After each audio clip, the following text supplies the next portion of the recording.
Сәлеметсіңдер ме? Бүгін 4-ші сыныптың 99-шы сабағын өтетін боламыз. Ал мен каналға тіркеліп, лайк басып, комментарий қалдыруды ұмытпа. Бүгінгі тақырып қоршаған ортаны қорғаймын, етістіктің жіктелуін жалғастыратын боламыз. Жіктік жалғауларының қолданысын білетін боламыз. 76-шы жаттығу өлеңді көшіріп жазып, жіктік жалғаулы етістіктерінің астынсыз. Шөп жұлып ағаш қимаймыз, ұясын құстың бұзбаймыз. Қайнар көзі тірліктің суды да ысырап қылмаймыз. Аулада гүлді баптаймыз, көгалды таптап баспаймыз. Өсіріп орман көктемде ауаны таза сақтаймыз. Аманнұр Оразбайқызының өлеңі екен. Жіктік жалғаулы етістіктердің қай жақта тұрғанын айт.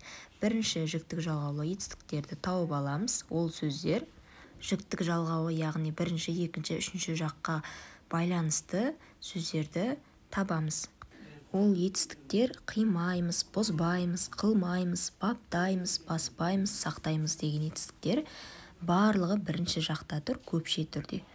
Яғни біз деген сөзден шығып тұр, біз қимаймыз, біз бұзбаймыз деген сияқты. Түсінікті болса 77-ші жаттығу сөйлемдерді оқы. Мен баптаймын, сен баптайсың, ол баптайды.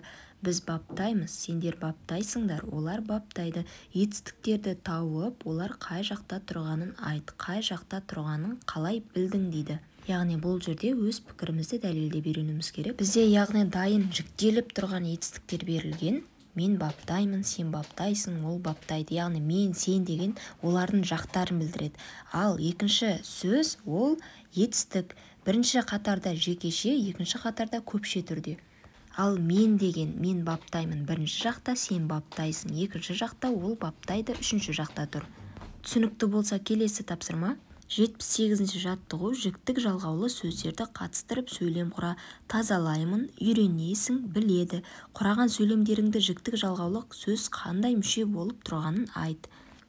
Яғни мен үйді күнде тазалаймын. Сен басқаларға қарағанда тез үйренесің. Ол математика пәнін 5-ке біледі.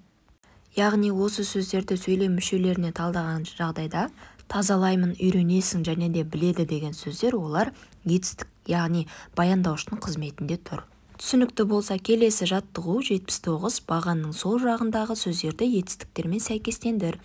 Мен, сен, сіз, біз, ол. Енді екінші жақта ойнады, қуандық, көшірдім, көмектесіңіз, айт. Тапсырманы дұрыс орындауыңа қай жалғаулар көмектесті?